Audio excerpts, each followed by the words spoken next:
നമസ്കാരം. മലയാളി വാർത്തയിലേക്ക് സ്വാഗതം. കോടാനുകോടിയുടെ സ്വത്തുവകകൾ. മുൻ തമിഴ്നാട് മുഖ്യമന്ത്രിയായിരുന്ന ജയലളിതയുടെ സ്വത്തുവകകളാണ് ഇപ്പോൾ എന്ത് ചെയ്യണമെന്ന ചോദ്യത്തിന് ഒരു ഉത്തരം കോടതി തന്നെ നൽകിയിരിക്കുന്നത്.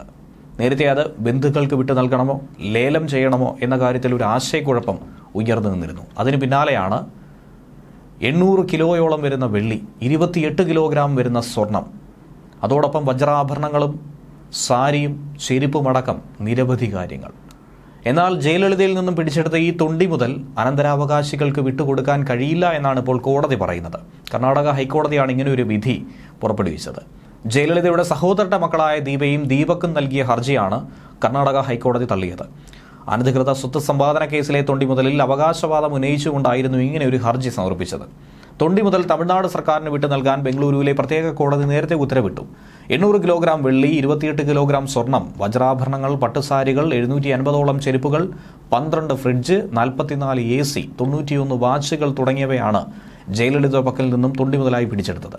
2004 തമിഴ്നാട് മുൻ മുഖ്യമന്ത്രി ജയലളിതയ്ക്കെതിരെ അനധികൃത സ്വത്ത് സമ്പാദന കേസ് രജിസ്റ്റർ ചെയ്തത്.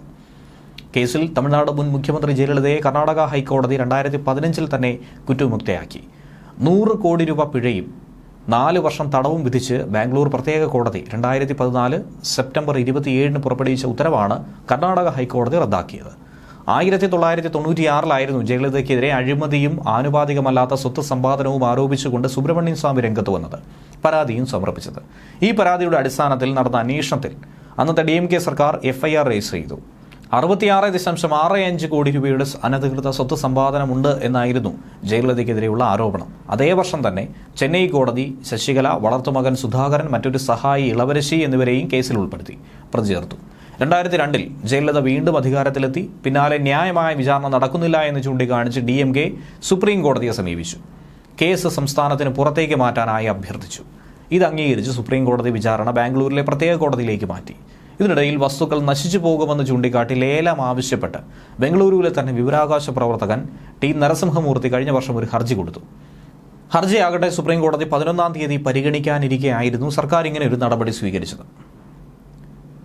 ജയലളിത, തോഴി VK ശശികല, ശശികലയുടെ ബന്ധുക്കൾ ഇവർക്കെതിരെയൊക്കെ തന്നെ സ്വത്ത് കേസ് രജിസ്റ്റർ ചെയ്ത് റെയ്ഡ് നടത്തി. അതിന്റെ വിചാരണ 2003 നവംബറിൽ സുപ്രീം കോടതി ഇടപെട്ട് ബംഗളൂരുവിലേക്ക് മാറ്റിയപ്പോൾ ഈ വസ്തുക്കളും ഇതുപോലെ തന്നെ സ്ഥാനമാറ്റം സംഭവിച്ചിരുന്നു.